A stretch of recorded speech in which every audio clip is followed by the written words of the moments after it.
There's a specific kind of powerlessness that comes from being 17 years old and realizing that the adults around you have already decided your entire life.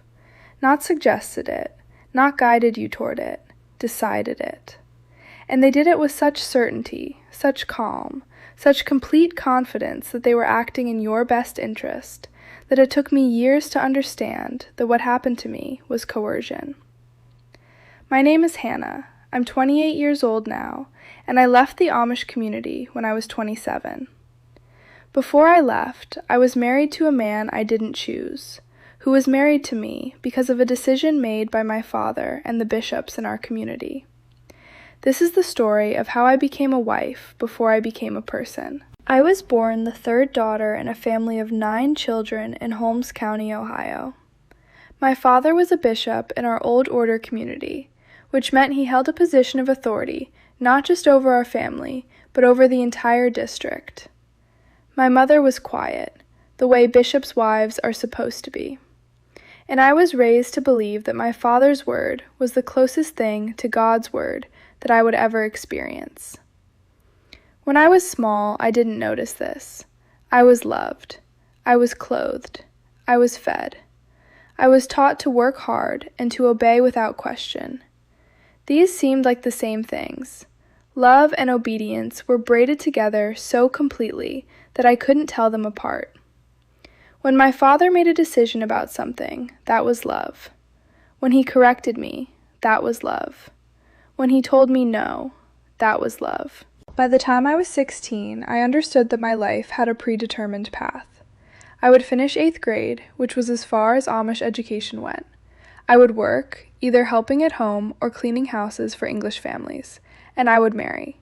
The only question was who, and my father would decide that. I didn't think of it as my father making a decision about me.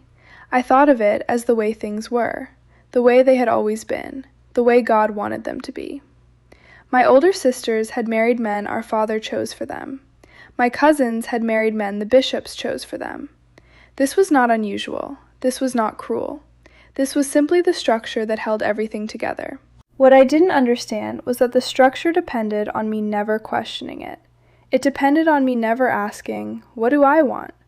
It depended on me believing that my wants were irrelevant, that my preferences didn't matter, that my entire purpose was to serve the needs of the community and the men who led it. When I was 17, my father called me into his study. He was a large man with a gray beard and quiet hands. He didn't raise his voice often. He didn't need to. His authority was so complete that he could speak in almost a whisper, and the room would go silent to listen. He told me that a man from a neighboring district had expressed interest in marrying me. He was a man I had seen maybe 3 times, a man named Jonas. He was 31 years old. He had been married before, and his wife had died in childbirth along with their 3rd child. He had 2 surviving children. He needed a wife. My father presented this information as though it was not actually information about my life. It was just facts, just circumstances, just the way things happened to be. He didn't ask me what I thought. He didn't ask if I wanted to marry Jonas. He didn't ask if I had feelings about any of this. What he did was tell me that Jonas was a good man, that he came from a good family, that the marriage would be a good match. And then he asked me if I had any objections. The way he asked made it clear that objections were not actually an option. They were something I could theoretically raise, but that raising them would be an act of rebellion against my father, against my community, against God. I was 17 years old. I had never had a conversation with a boy that wasn't supervised. I had never held a boy's hand. I had never been asked what I wanted by anyone.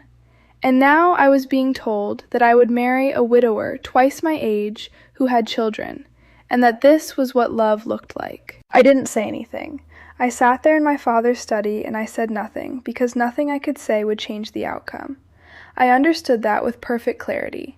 This was not a negotiation. This was an announcement. My father took my silence as acceptance, which it was, because I had no power to refuse. Refusal would have meant being shunned by my family.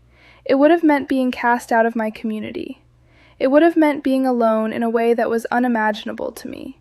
I had never been alone. I had never been outside the structure.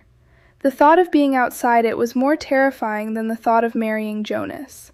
So I accepted.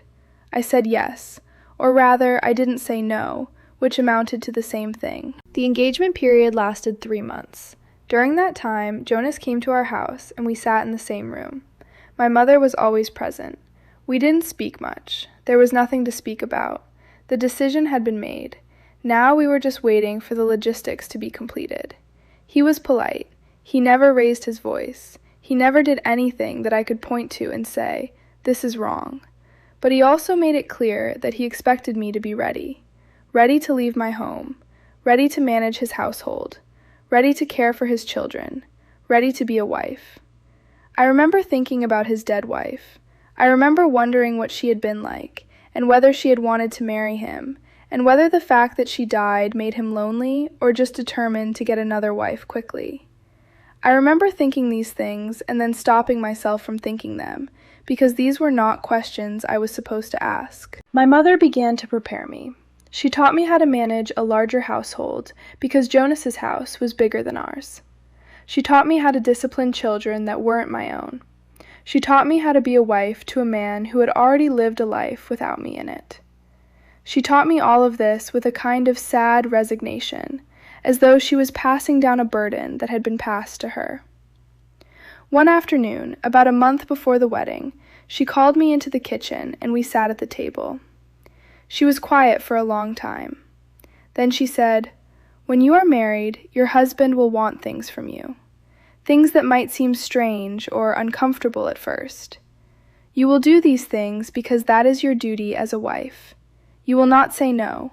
You will not express displeasure. You will understand that his needs come before your comfort." I asked her what things she meant. She didn't answer. She just looked at me with eyes that had already accepted the answer, and she said, "You will understand when the time comes." That was the entirety of my sexual education. That was my preparation for what would happen on my wedding night. As the wedding got closer, I felt something inside me beginning to break. Not in a way that I could express, not in a way that I could explain to anyone, just a fracturing, a sense that something essential was being taken from me, and I was supposed to smile about it. I was 17 years old. I had never been asked what I wanted to be when I grew up, because girls in my community didn't grow up into careers. We grew up into wives. I had never been asked what made me happy, because happiness wasn't the point. Obedience was the point. And now I was being asked to marry a man I didn't know, and everyone around me acted like this was normal, like this was love, like this was what I should want. 2 weeks before the wedding, one of my cousins pulled me aside. She was older, married, resigned to her life. She said, "Hannah, I want to tell you something before you get married. The first night is going to be confusing. It's going to hurt. It's going to feel wrong. But that's normal. That's how it is. You get used to it. You stop noticing after a while." I asked her what she meant. She said, "Your husband will come to you, and he will take what he believes is his right as your husband. It won't matter what you want. It won't matter if you're ready. You are his wife now, and a wife's body belongs to her husband." I remember standing there, understanding for the first time that what would happen on my wedding night wasn't something I could refuse. It wasn't something I could negotiate. It was something that would happen to me, and I was supposed to accept it, and everyone in my community would act like it was normal. I felt something close to panic, but I didn't tell anyone, because telling someone would have meant admitting that I didn't want to marry Jonas, and admitting that would have been impossible. The wedding was on a Tuesday in November. I wore a blue dress that I had sewn myself. I had sewn it slowly, adding extra stitches, trying to stretch out the time before I had to wear it. I wore a white cap that my mother had made. I looked modest and prepared and ready. On the inside, I was terrified. The ceremony lasted 3 hours. 3 hours of sitting on a hard bench while the bishop gave sermons about a wife's duty to obey. 3 hours of listening to Bible verses about submission. 3 hours of understanding that the entire community was watching me agree to give up my autonomy. When it was time to speak my vows, my voice was quiet. I promised to obey. I promised to submit. I promised to be a good wife. And then it was done. I was married. I belonged to Jonas now. The reception was long, the food was good, the community celebrated, and I felt like I was watching it all from outside my body. I felt like I was observing a girl being married, but I wasn't entirely sure that girl was me. When evening came, we went to my parents' house. We would stay there for one night and then move to Jonas's house in the morning. My mother walked me upstairs and hugged me. She said, "You will be fine. You will do what you need to do. You will be a good wife." I was 17 years old. I was alone in a bedroom with a man I had spoken to perhaps 5 times. He was 31. He had already lived an entire life. He had already been married. He had already buried a wife. And now he had a new one. What happened that night was my introduction to the reality of marriage. What happened that night was the beginning of understanding what it meant to have given up my autonomy. What happened that night was not something I chose. What happened that night was something that was done to me. I won't describe it in detail because that's not the point of this story. The point is that I learned that night that my body was not mine. The point is that I learned that the word no was not a word I got to use. The point is that I learned that being a wife meant being used, and that the community had prepared me for this by teaching me that my comfort didn't matter. When it was over, I lay in the dark, and I cried silently so that Jonas wouldn't hear. I was terrified that if he knew I was upset, he would do it again to comfort me, or to punish me, or simply because he was entitled to. Because that's what I had learned. That's what being a wife meant. The next morning, we left my parents' house and went to Jonas's house. I never lived at home again. For 10 years, I lived as Jonas's wife. I managed his household. I raised his children as though they were my own. I bore him 3 more children. I did what I was supposed to do. I was obedient. I was submissive. I was everything the community said a good wife should be. But inside, something had died that night in my parents' house. Something essential had been taken from me, and no amount of obedience would bring it back. It took me 10 years to understand that what happened to me was assault. It took me 10 years to understand that the community's definition of marriage was a euphemism for coercion. It took me 10 years to understand that being forced to marry someone was not the same as choosing to marry them, and that the fact that the force was applied quietly, through family pressure and religious teaching, didn't make it any less force. When I finally left, I was 27 years old. I was no longer a teenager who could be controlled, but I was still carrying the weight of that night. I was still carrying the understanding that my body had never been mine. I was still carrying the voice of my cousin telling me it would hurt, and that was normal.